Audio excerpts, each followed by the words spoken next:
Now it is my absolute pleasure to introduce our keynote speaker, Dr. Maggie Kubanyiova, professor and chair in language education and director of the Center for Language Education Research in the School of Education at the University of Leeds in the UK. She is interested and committed to aesthetic, moral, political, and ethical dimensions of language learning, language teaching, and language teacher education. She looks to the theoretical and generative intersections among linguistics, philosophy, and the arts to reimagine both the role and the sites of language education and language teacher education in diverse societies. Her approach to issues in language teacher education I have found to be deeply nuanced, situated, qualitative, and extremely cutting edge. This is why we've invited her. I'd like to note and also put in a plug for her recent book entitled Teacher Development in Action, Understanding Language Teachers' Conceptual Change, as well as a co-edited special issue in the Modern Language Journal entitled Language Teacher Cognition and Applied Linguistics Research, Revising the Territory, Redrawing the Boundaries, Reclaiming the Relevance, two publications that are so relevant to our work.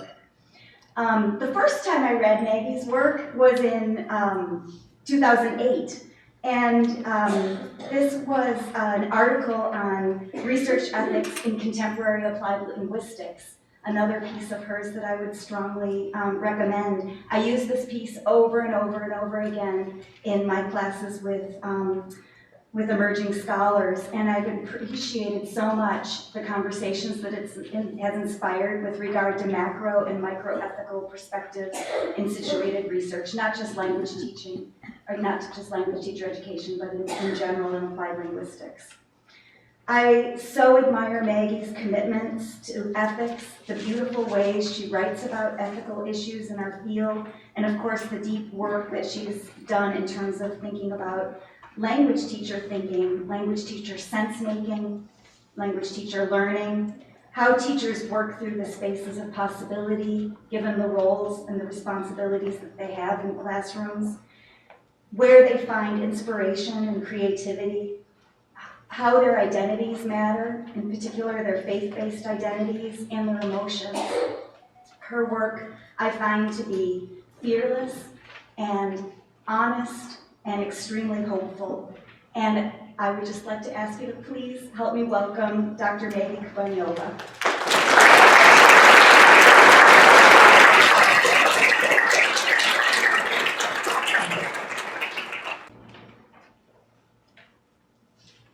Well, can I just say, after that introduction, I almost feel that I probably shouldn't talk today because I'm not really sure that I'm going to live up to that wonderful, wonderful statement, and I'm very humbled by that. But I really want to say that this is one of those conferences where you meet your heroes, and there are many people here in this room, and many teacher educators, many teacher education researchers whose work has contributed greatly, enormously to my thinking, my own development. So the ideas that I'm going to talk about are really very much shaped by the work, collective work that is so present in this room. So I couldn't be more honored to have the opportunity to speak today to you. But I would really like to start by thanking the organizing committee, Kate, Martha, Karen, for the wonderful work in kind of really looking after me so well, and I'm really very happy to be here. So thank you for the generous invitation. Now, so I thought that I would share with you one of the typical weathers in England as well. So this is the arrival of spring, wonderful, lovely David Hockney's picture. I love that picture. It kind of shows the beautiful colours that we don't normally see. But David Hockney would say, actually, the colour is there. It's just that you need to learn to see. And that's going to be kind of a topic of what I'd like to talk about. But another picture. And this is the typical winter This was, when I was preparing for this conference back in February, it's kind of, okay, so just reading the papers and, oh, some news from Minnesota, oh great, so this is news from Minnesota, frozen jeans. That was kind of meant to entice me to kind of, okay, come, oh, okay. But you did really well in making sure that the weather really is much, much better. So, but let's go back to our disturbing encounter as second language teacher, education, pedagogy. Now, I would like to start by something probably slightly irrelevant. So I'm going to read you something that I read in one of the columns. I don't know when my anxiety about plastic pollution turned from vague unease to actual dread. It may have been last summer, going to swim on a hot day at one of Crete's most beautiful beaches, and finding as we waded into the surf that it was dense with glittering, whirling, reflective fragments, not shell or sand, but millions of pieces of microplastic, as thick as soot, as disgusting as showering in a rubbish truck, inextricable, toxic, irreversible. And this is how Jenny Russell, the Times columnist, begins her passionate argument for the need of both the governments and us, the individuals, to take action on reducing plastic pollution. Now, my talk today, of course, is not about ecology, but I will argue that the kind of disturbing encounter that Russell experienced and recounted in her column is at the heart of all meaningful transformation. Now, that such a goal is the business of teacher education generally, I think no one in this room will probably argue about. We educate teachers, and by doing so, we hope to bring about meaningful change in their understandings, behaviors, skills.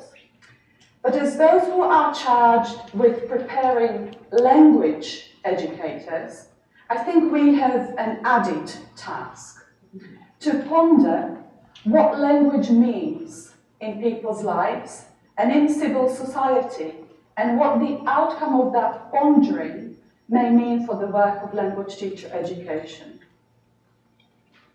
So to begin, I would like to situate my inquiry in a proposition that language education and its associated dimensions of language learning, language use, and language teaching is best understood as education for encountering the other.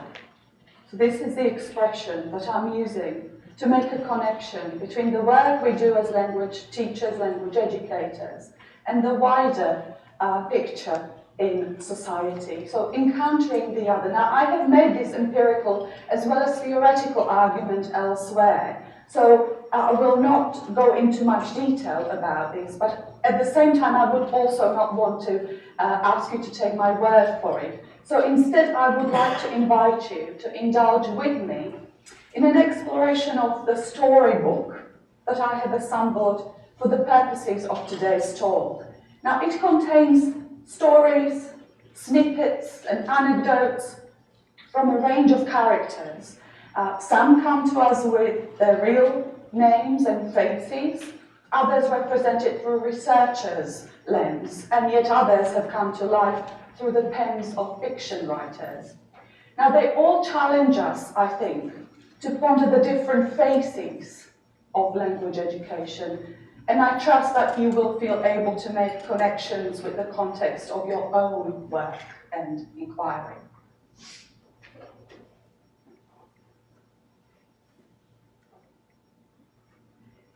Regina was a 30-year-old woman from Albania. She was a mature undergraduate student in her first year, hoping to major in psychology after taking a university EFL course to achieve the required level of English to progress to her main program of study. Now, Regina was born in Albania, where she lived until she was 7, which is when she and her family immigrated to Greece. Now, This comes from Nicoletu's research, and originally Panayota Nicoletu looked at a concept that is known in the literature of psychology for language learning as willingness to communicate. So she originally framed this as a study of the willingness to communicate of specific participants. So Regina is one of those participants in her study. So she stood out in her research project as someone who, despite a notably frequent occurrence of errors in her spoken language, displayed a very high level of willingness to communicate. She was the single most active participant in that class, constantly volunteering to answer the teacher's questions, participating in activities of all kinds, and generally taking on all the high-profile roles in the class. But it wasn't always thus, and the following quote reflects Regina's early painful experiences. I felt racism, especially from teachers, who are educated people, and you do not expect something like that. For example, I still remember my first day in class. They asked me to sit with another foreigner. Of course, I didn't mind that. But for 2 years, I was isolated. Nobody played with me. I remember the teacher asked me to show her my hands. And she told me, "Don't you have 6 fingers?" And I said, "Why should I have 6 fingers? Did you have a house in Albania? Didn't you live under a bridge?" And I said, "Of course I had a house, and I was living in the city and it was nice. Although I thought that it's a village and a small society, so things will be better, I realized that it was actually worse. They didn't invite me to any parties or something. During breaks, I was alone. Nobody played with me. I remember back then, my only friend was a small puppy. Then I came to Athens. Now, I remember vividly, because Panayota is a researcher that I worked with in my capacity as a supervisor of her doctoral research, and I remember very vividly the pain and poignancy of this particular quote, and there were others, from Regina's life story interview that made us pause as we were discussing her data. And we were astounded by the sheer pain and injustice of Regina's early school memories, but equally struck by her story of transformation, as the contrast between what Panayota was seeing as she was collecting the data and the narrative of early experiences couldn't have been starker. Now, I do not have, unfortunately, the luxury of time and space in this talk to delve into what the arrival to Athens meant for Regina's life in Greece. Suffice it to say that it was the teacher, with her ability to see Regina as a fellow human being, a mother, a hard worker, a funny girl, who had a profound impact on Regina's life trajectory.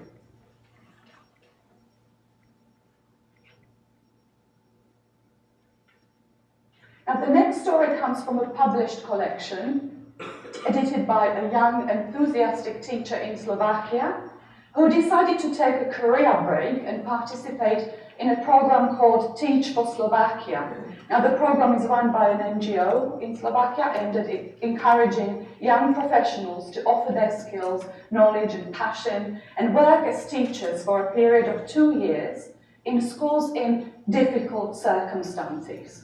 Now, most typically, these teachers are sent to schools in areas with a high proportion of Roma population, who represent an estimated 7.5% of Slovakia's overall population and are a second largest ethnic minority in the country.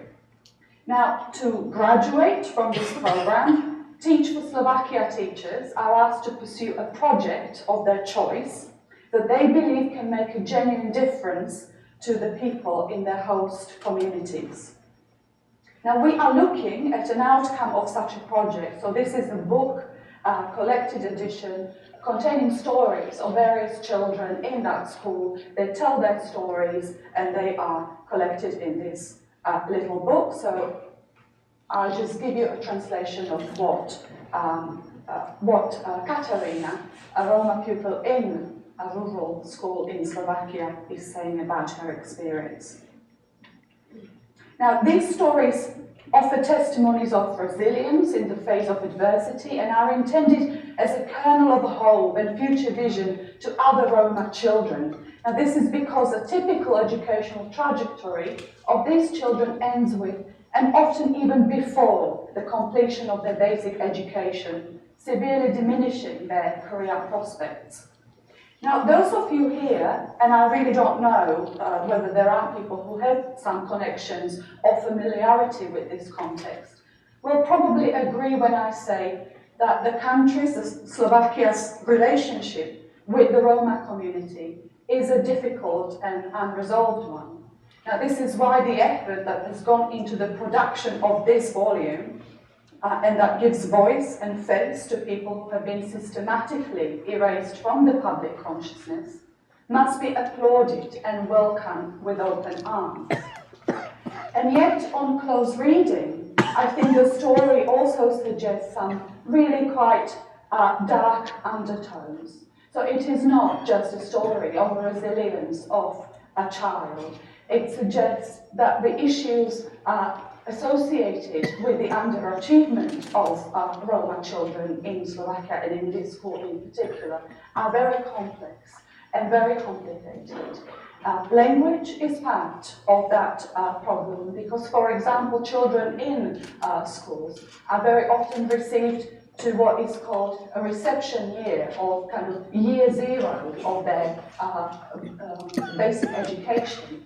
But that is meant really to teach, to almost erase their Roma language and teach them Slovakian so that they can then advance in life. And so this is a question of what language teachers and language teaching and what language means in people's lives across different contexts of language use. And this is one of those contexts which is not normally considered to be part of language education. However, teachers who work with children in this school, for example, or in other schools in Slovakia, are essentially asked to be language teachers and therefore to ponder the significance of their work with these children. Now, the final example that I want to offer comes from an ethnographic study into inclusion in everyday classroom life in primary schools in Slovakia. So again, the context is Slovakian, and I chose this context very deliberately because it may be a context that is very different to what maybe many of you having to deal with on an everyday basis. But I wish to suggest that there are some important similarities to across our context of language education that we may need to think about. So Tobias is a Japanese boy in an urban school in Slovakia, and again, Slovakia will typically see itself as a country as a monolingual and monocultural country.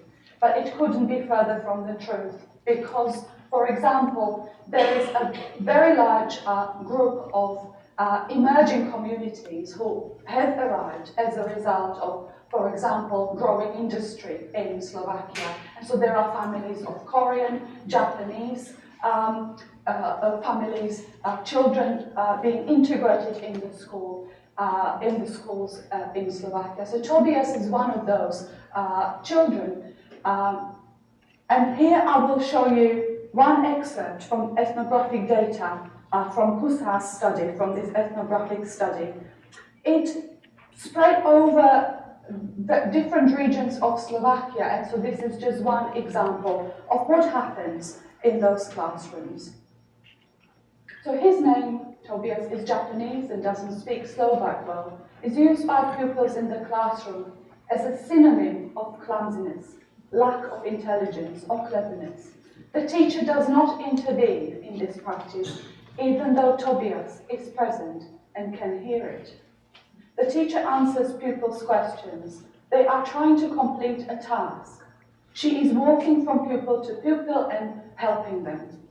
A girl did not know how to do the task.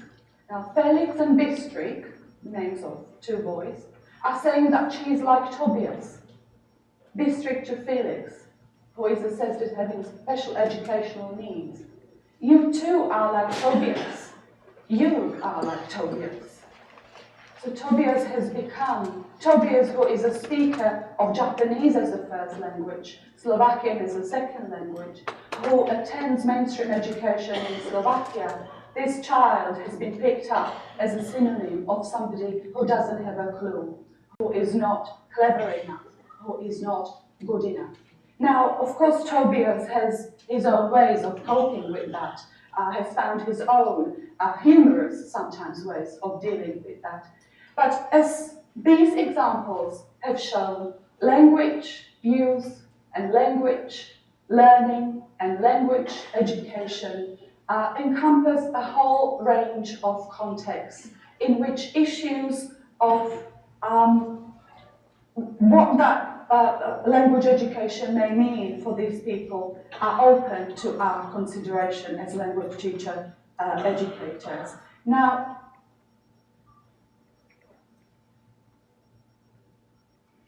here's one disturbing encounter that Kusa has concluded. This is a conclusion from Kusa's study, this ethnographic study, but I think it also talks about those three different scenarios, three different stories that I have tried to introduce here. Kusa found this. If there's any dimension of education that has ceased to be taken for granted, it's humanizing, civilizing, or in other words, its educational mission. Now, if this is what education does not stand for anymore, then this is a proper disturbing encounter.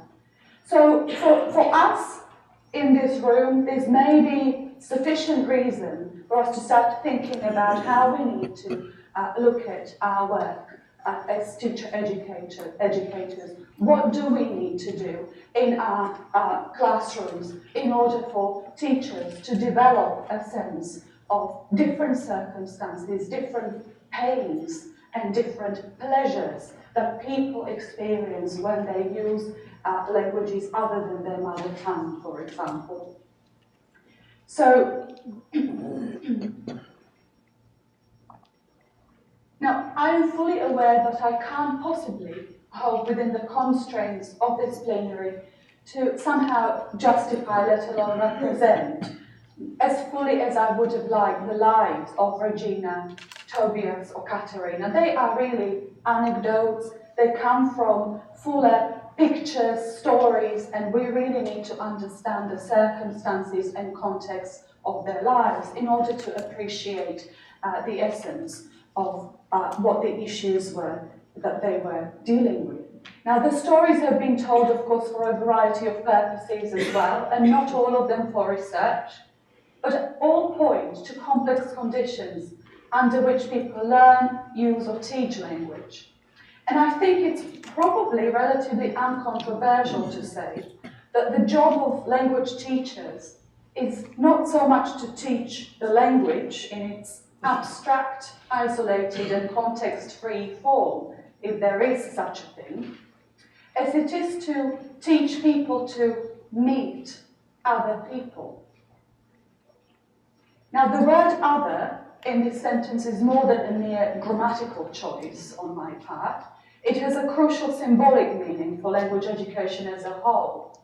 Now, when we learn, use, or teach a second language, we essentially do so to interact with people whose life trajectories, present practices and convictions, or future visions are likely to differ from ours.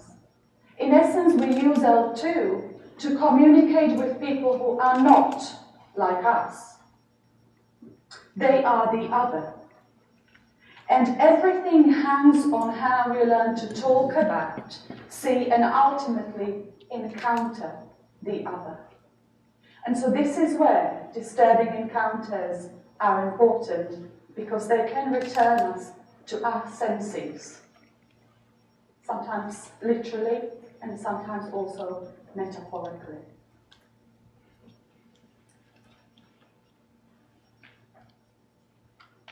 Now, so far the themes and questions I have raised suggest a political and critical framing that many wonderful colleagues here in this room have articulated through their own research and practice so much better than I can ever hope to do. And it is certainly not my intention to ignore or downplay this work.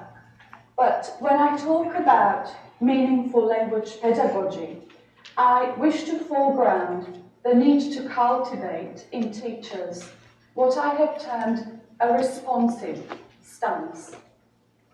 Now, this requires critical consciousness on the one hand, but does not give ready-made answers about what to do on the other.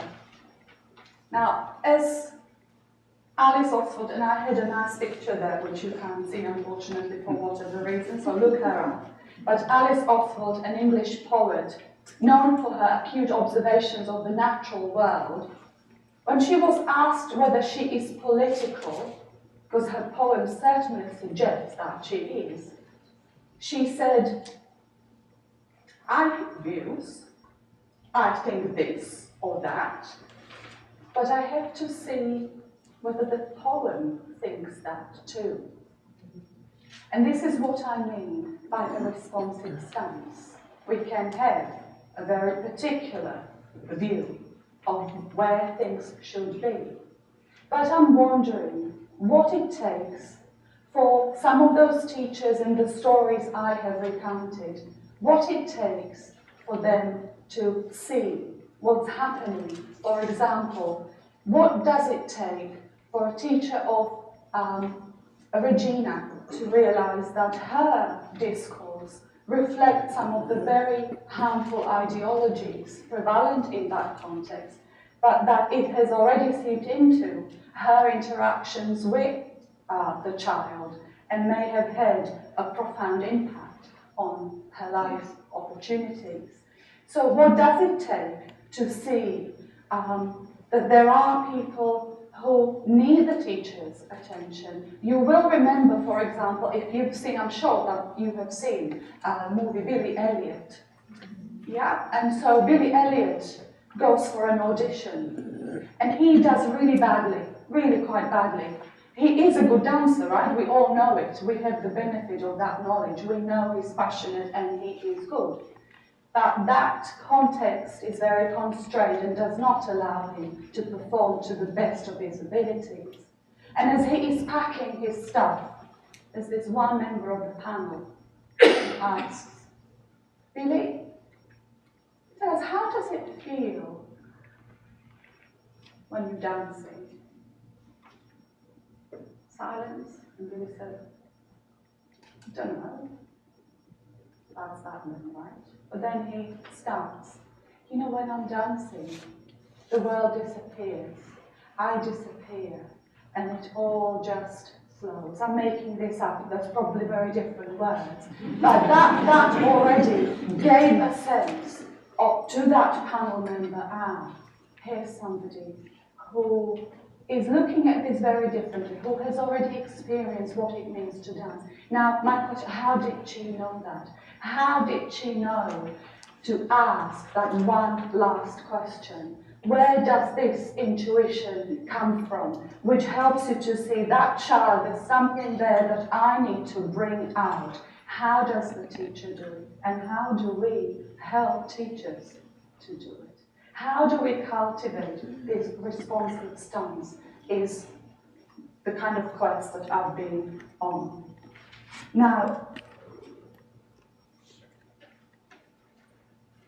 when I arrived to Minneapolis airport, I had one of those regular chats with the customs officer before he stamped my passport. You know, what you do and the purposes of your visit and all that stuff. And when he asked me what I was presenting about, I hesitated for a second, because I thought, you know, if this goes badly, then there are two options. Either they'll return me straight away to the UK on the next flight, or I'll just get arrested. One of those. So, yeah, and so, you know, you can imagine my relief when his response to my disturbing encounter title was, Ah, you got a nice little hook there. Except, of course, happy as I was when the automated door leading to the baggage carousel closed behind me, disturbing encounter is really not a hook.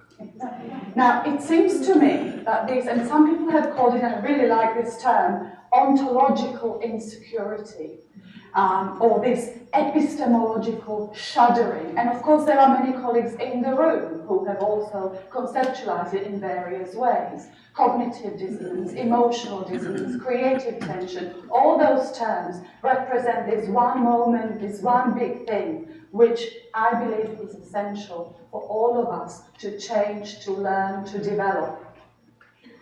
So it is, and I guess all I'm doing is adding another dimension to that by saying that this disturbing encounter is this utter destabilizing of our certitude about the self in the presence of the other. That's why disturbing encounter, where all you thought you knew about who you are, what your language was, what your culture was, somehow is shaken out of its own comfort zone. And I think this kind of confidence that we have and that needs to be shaken is what somehow sometimes prevents us from seeing. So it was this kind of confidence, for example, that prevented the teacher of Talia from seeing how damaging what she was doing may have been for Talia, for Regina, sorry. And it is this kind of confidence in our language and our culture. You know, many of the teachers in those Slovakian schools with Roma children were really quite adamant that their task was to teach Roma children Slovak so that they could advance in their life. But the ethnographic data, for example, interactional data from breaks when children talked in Roma and were very proficient and very eloquent and were talking about all sorts of stuff and suddenly silent in the classroom where the teacher insisted on Slovak here, Roma at home. So it was really that confidence in our language that prevented them from seeing that there are some important resources to be tapped into rather than abandon and erase. So the question really is here, what am I advocating when I talk about disturbing encounter as language teacher education pedagogy? And the honest answer here, the absolute honest answer here is, I wish I knew. Because disturbing encounter is something that can be engineered. I don't think you can somehow design a foolproof teaching material that will enable teachers to experience the disturbing encounter. I am very grateful for the participants in today's workshop, for example. We did have some little disturbing encounters, I hope, or at least we worked with some materials that may be used as a way of instilling that sense of discomfort. But I have just a few suggestions. So Sami is a Syrian asylum seeker in the UK. Now, this comes from a sitcom called Home. Now, when you say Syrian asylum seeker and comedy, it doesn't usually come together. That already is the first disturbing encounter, where we make assumptions about which people can do what things. And so this is a very funny sitcom, and I recommend if you have access to it, do watch it. It's really, it's wonderful. But Sami, I'm using his example. Sami somehow finds himself in a room full of children in the UK. The teacher asked him, oh, so can you just teach this group of children something about Syria? And so Sami, of course, you know, not very experienced in the UK context, so started teaching and talking about this or that and all the kind of stuff that we know about. And there's this boy raises his hand. Right, so you ran away. You ran away. You here. Why did you run away?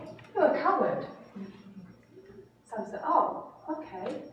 And what he did was very, very interesting. He said, oh, everybody, shh, can you keep a secret? I said, can you keep a secret? Yes. Yes. So now he got them. And then just did this. The boy is here, messed up his hair. The boy, what are you doing? To his phone. Oh, I'm going to call, oh, look at this, right, what have we got here? No, I'm going to tell the teacher, I'm going to tell my mother. Oh, I'm going. Oh, you're running away, you coward. Ladies and gentlemen, this is whatever his name was, and everybody clapped, and that was and he smiled and said, oh my goodness, right, that was the lesson. That was a disturbing encounter for that particular pupil, for that class. And I think they really did understand, because he did explain something, what it was like to be in that context. That you can't really be talking about cowards and running away and all that stuff when you don't know. But explaining before, he tried, didn't succeed. So this was one of those examples. Now another, so that's one, shocking people into experiencing something that that is very different to what you believe. But this is one other thing. Now, as I was doing my research in different regions in Slovakia with Roma population, so in schools with Roma children, it was one day we just climbed up the hill, and sometimes this is also a helpful, disturbing encounter. We're collecting data from teachers, from the pupils, asking them about their stories, looking at classroom interactions, walking down the corridors and trying to get a sense of what this is all about. And then you climb a hill and this is what you see. Now, you can't see it very well, but this is one of the villages. This is not the village where I was working, but it's very similar in how it is organized. So there are almost two different parts of this village. So if you look at the left-hand side, that's the main village, the center. You look at the right-hand side, and I will show you also a sort of bird-eye perspective. So this is what we're looking at, this bit here. It's very, very separate from the main village, that bit. And it's even divided by a river. And this is where all Roma people live.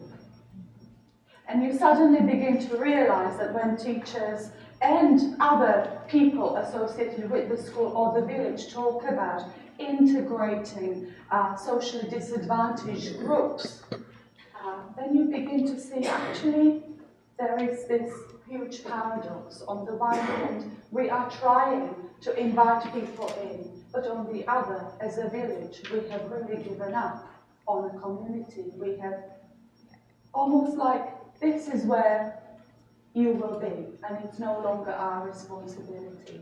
And that kind of disturbing encounter is where you see that the physical space has a profound impact on what happens in the classroom. Now, I have one final thing that I wanted to show you as part of the disturbing encounter as pedagogy, and I would like to read you something. So the character here is Talia, and Talia is a girl with a disfigured face. That's my term. But she is a girl who had an accident, and her face is severely disfigured. And her mother asked her to wear a mask. It comes from this book, And the Mountains Echoed. And I'm going to read you an extract. So we are now, Talia lives with her cousin and her aunt. She is wearing a mask. Now the mother leaves, and her aunt tells her that she can just forget the mask. She doesn't have to wear it anymore. So she doesn't, and her mother, the aunt told her, we'll homeschool you. You can be here at home. She's a teacher, so she gives her lessons at home. So Talia doesn't go to school. But of course you know what the village is like. It's a small village.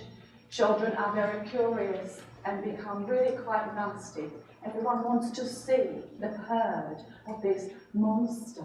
They want to see who that person is. They even bribe people to allow them to climb the ladder and look.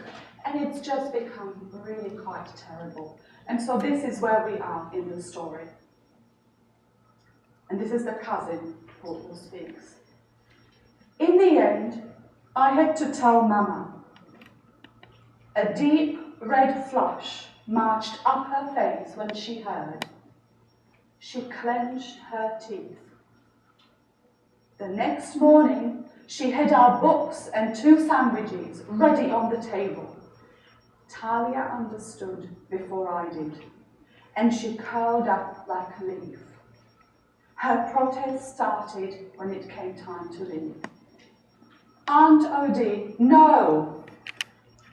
Give me your hand. No, please. Go on, give it to me. I don't want to go. We're going to be late. Don't make me, Aunt Odie. Mama pulled Talia up from the seat by the hands, leaned in and fixed her with a gaze I knew well. Not a thing on this earth could deter her now. Talia, she said, managing to sound both soft and firm.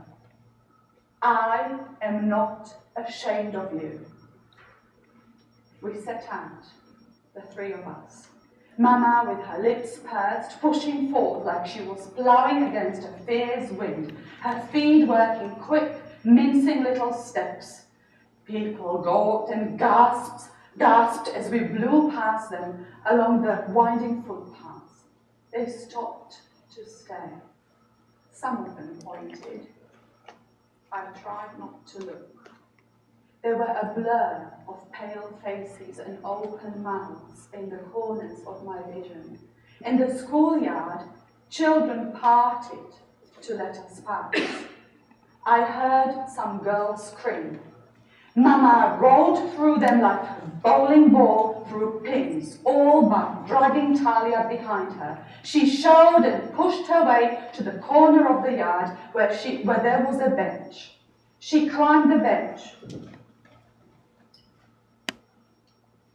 helped Talia up, and then blew her whistle.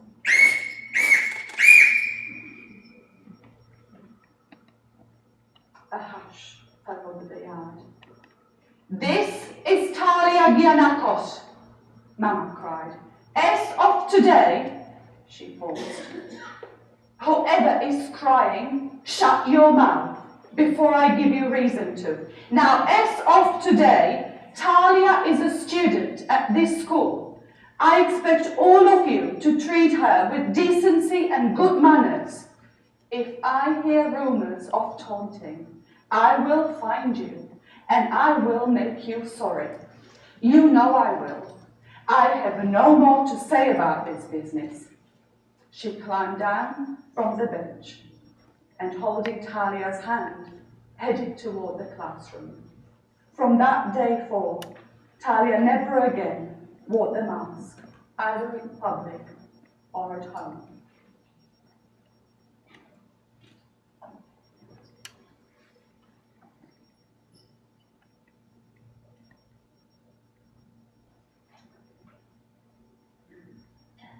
Now, language learning happens across many sites of social interactions, those characterized by linguistic adventures and convivial acts of welcoming the stranger, as well as those scarred by injustices, conflicts, and hostility towards those who are not like us. Now, in the context in which the first reflects of mistrust of the other is gaining increasing currency as a legitimate way of being in the world, I've asked what role language teacher education can or even should play in enabling alternative spaces in civil society, meeting points which allow differences to encounter each other adjust to each other, oppose each other, agree with each other, and produce the unpredictable.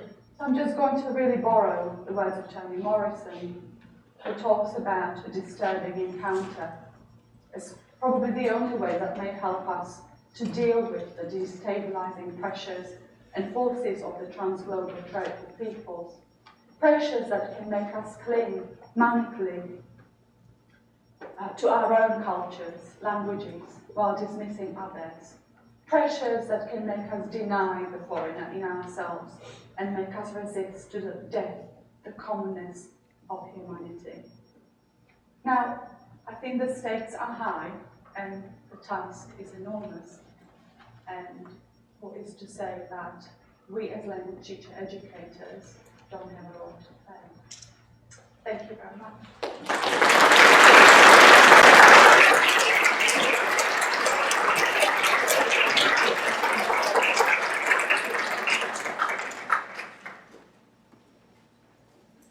Thank you so much, Maggie. That was lovely.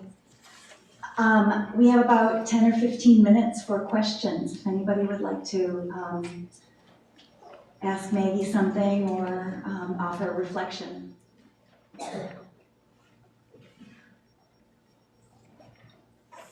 I'll start. So I think that what we experienced was a little bit of Maggie's pedagogy. And maybe you could tell us a little bit about how you use arts and literature to talk with teachers about these kinds of encounters. Yeah, well,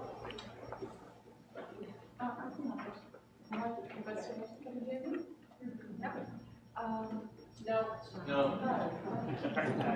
Okay, here we go. Can you hear me now? Great. Yeah, that's what I'm finding, that when it comes to some of the difficult questions like these, and I apologize that this has been such a difficult and perhaps very serious and not funny at all approach, but I find that there are some really difficult questions that I would like the students to think about, the students that I work with. And I find that there are different ways of knowing, not in the sense of having knowledge, but really different ways of seeing the world that are needed. And in order to do that, I borrow from the arts. I borrow a lot from drama, theatre, fine art, so we look at paintings and things, and I kind of almost imagine what if our teacher education actually can be, helping people to see. So that's what I've been using in my work. Disturbing encounter, I think, happens at many different levels. And so cognitive, of course, is very important. Emotional is very important. But at the same time, I think it's almost like that's not quite enough. There's got to be something that compels one to see themselves in that specific place where you know you are implicated.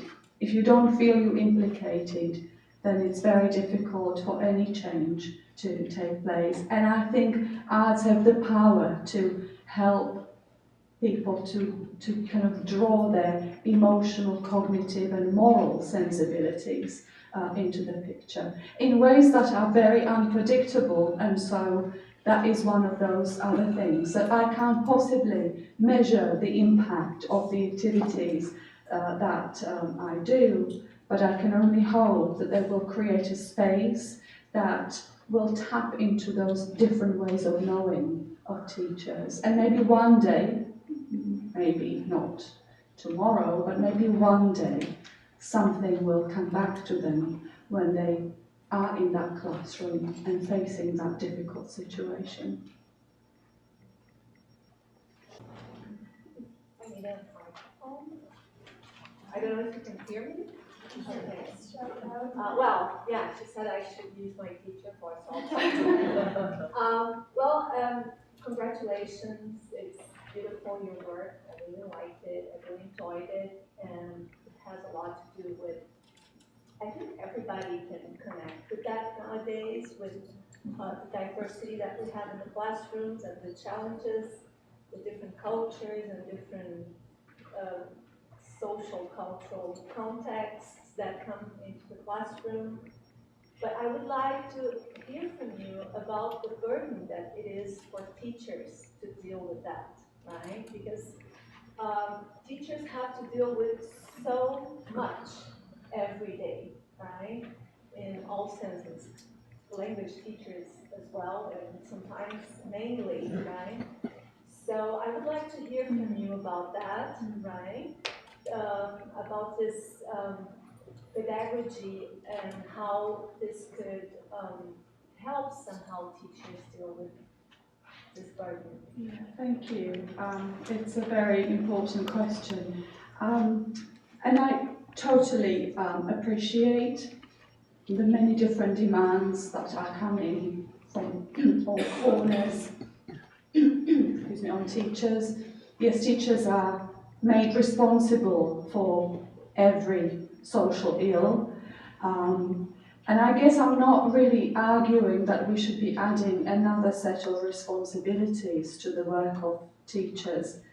The burden that you're talking about, I think, for me anyway, and this is again going to sound probably too serious, but the burden is really the burden of being human in that sense. So I don't think you can sort of leave that aside and say, oh, but I'm only going to be human just a little bit today. So it's almost impossible. And what I've been arguing is that language educators and language teacher educators almost had that opportunity because language is such an important part in our lives, in what we do, how we are, you know, our ways of being. Language is part of that. So I think it's almost an opportunity rather than burden. But yeah, I think it's that burden of being human and of meeting other human beings. And the challenge is really how we deal with that. We have that opportunity, I think, to shift the discourse about what the otherness really means, and that perhaps we all are other. Otherness is part of human dignity. We are human, we are different. That's what makes us human. So I don't think so this kind of reflection is what I would reflect as a person. And I can't think of any situation where I would simply leave that behind. And okay, so today I'm just not going to. Yeah, but I totally appreciate what you're saying about so many different challenges and tasks and obligations that teachers are tasked with. So Karen, thank you, Maggie. That's just lovely. Very quickly, do all encounters have to be disturbing? see, the word, and I know, and that's why I was fearing this, customs officer. I don't think disturbing is almost meant to exaggerate a little bit, just to help us to see that we somehow, if it is not disturbing, it means that it confirms, it affirms us in our convictions, and that may be all right, depending on what those convictions are, but I think that in order for any change to take place, something has to be somehow shifted somewhere. And that's what I mean by disturbing. By disturbing, I really don't mean disturbing in the sense that now, and I'm sorry if my talk was slightly on that scale of things, but disturbing really in a very tiny little way. So for example, Sami, that example of the Syrian asylum seeker, a very funny story, and the way that he dealt with it in the classroom was really quite funny and not disturbing in the sense that the children would be kind of, would need counselling or anything. So not disturbing in that sense, but I do believe that some sort of discomfort, little sense of disturbance, little shifting of sounds needs to happen in order for meaningful change to occur. Yeah. I was thinking about, I think one of the first stories that you shared about Regina? Yes, was it Regina that she recalled being paired with another foreigner Yeah, in her youth yeah. and what a difficult experience that had been. But I thought about other and other, so the mainstream groups speaking one language and the two non-speakers being paired with one another, Mhm. and whether that can ever be a gift. Mhm. I'm just thinking about groups of non-dominant language speakers Mhm. being able to communicate in a way that, or share one another's experience in a way that could possibly be a gift to each other, in a way they can't relate. Oh, absolutely, and I think that's another thing. I wouldn't want to give an impression that somehow, and actually that is really an important point, this responsive stance, which I didn't have time to elaborate on, but that is a stance that asks us to be comfortable with ambiguity. And so, yes, there are instances where we may kind of feel, okay, so Syrian asylum seeker, so there's definitely going to be a very painful story somewhere, but there's actually very funny stories, and it is a gift to be in a position where you do have to negotiate that situation. So there are positive examples, lots of very good opportunities, and people are resourceful. They are not necessarily, they may be positioned as victims, but they certainly can exercise their own agency. And so, yeah, there would be wonderful examples of people being creative and using all sorts of resources to create new worlds in which they can operate. But at the same time, there are certain limits that we need to think about. So, for example, when I looked at that, landscape, those are very specific limits where you have one part of the village that is completely stripped of any resources. There's no electricity, for example, no infrastructure, nothing. And so expecting that somehow that community will look after itself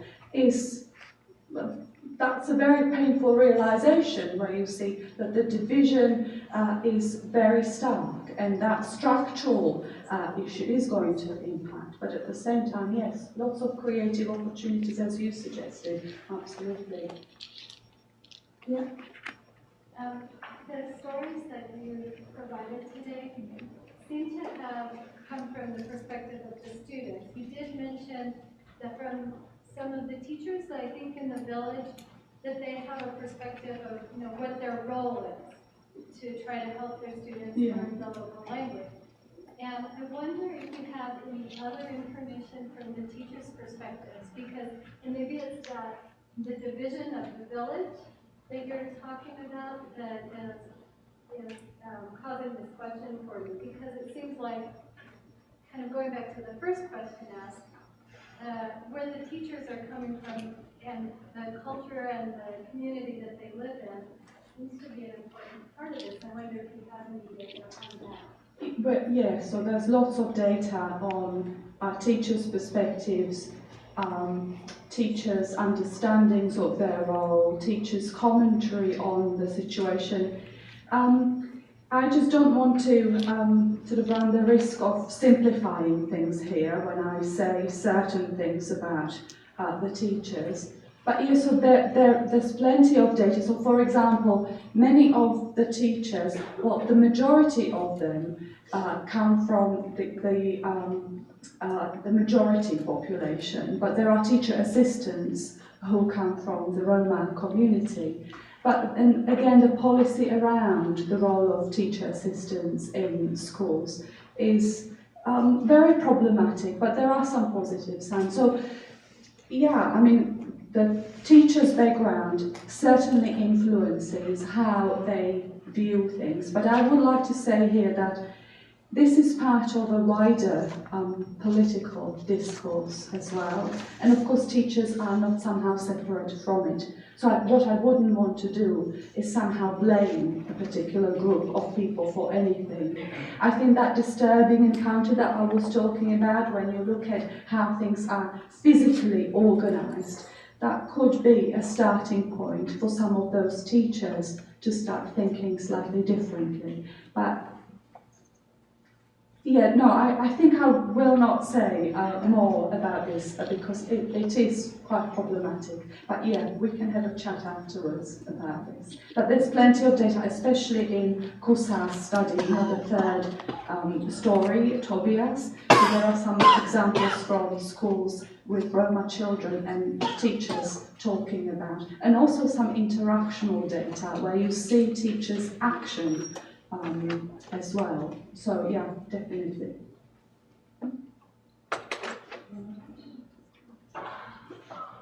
One more question, last question, I think. Can you expand a little bit on the philosophical tradition of the other that you most comment on, because it's not a new concept, and then in many schools you have been conceptualizing the other. Is there direction that Yes, so there's a very particular direction, but this is one of those things where I think much of applied linguistics has relied on very specific philosophical frameworks, and they are very useful, but I just find that I kind of find inspiration in frameworks that are not as domesticated in applied linguistics as some others. So, for example, I draw a lot on the work of Levinas and his ideas about the other and encounters with the other, and then Martin Buber's work as well.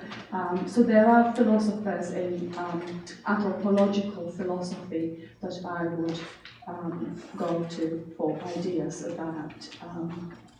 So yeah, again, we can have a chat about that. I would love to if that's what you're interested in, because yeah. So. Let's thank Maggie.